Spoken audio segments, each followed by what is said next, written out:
Like, wow, 5 minutes flies by when you're talking. We were just talking about the balance sheet and how it has three major categories of accounts: the assets, liabilities, and owner's equity accounts. Now we'll move on to the income statement, and it has two of the major categories of accounts, and that's the income accounts, revenue accounts, and the expense accounts.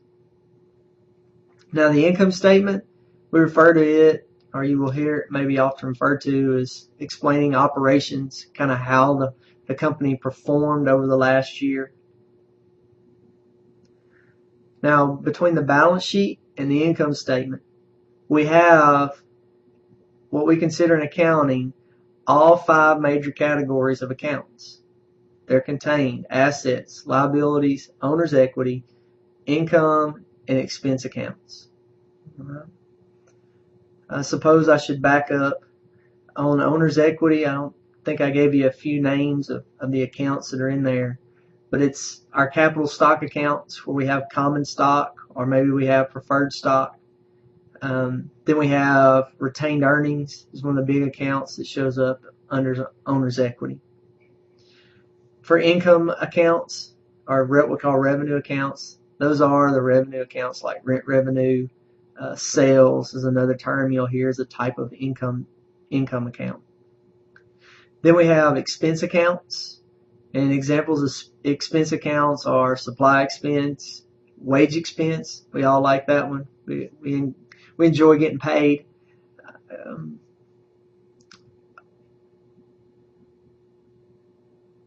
Insurance expense. Basically anything that has expense on the end of it, 99% of the time, it's an expense account. Few exceptions, kind of like prepaid expenses. Those are not true expense accounts or expense account types.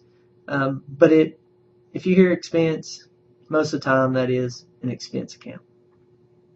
Much like a liability account, if you hear accounts payable, bonds payable, all of those are liabilities.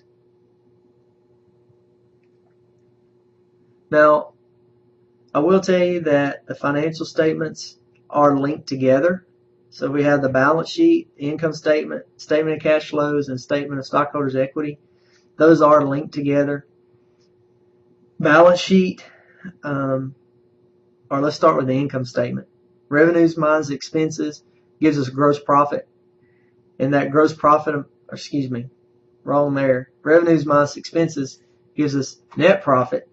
And we take net profit or net income, and that transfers, goes into an account on the balance sheet called retained earnings. And therefore, the income statement gets linked to the balance sheet. And then we look at statement of cash flows. The cash balance from the balance sheet shows up on the statement of cash flows, so those two are linked together. And then if we look at the statement of stockholders' equity, that account or that statement picks up net income and goes into that retained earnings account, and therefore you get the income statement and the balance sheet and the statement of stockholders' equity are all kind of linked together. So you find the statements linked. Next topic would be the accounting equation. Remember that the accounting equation is assets equal liabilities plus owner's equity. And the major thing about the accounting equation is that it must stay in balance. So if we have 100 in assets, we have to have 100 on the right-hand side where liabilities and owner's equity show up. Now, how it's split up on that right-hand side, how much is related to liabilities and how much is related to owner's equity, it can vary. We could have a 50-50 split. We could be 50% in liabilities and 50% in equity, or it could be 60% liabilities and 40% equity. But all in all, if we have 100 on the left side with assets, we must also have 100 on the right side between liabilities and owner's equity.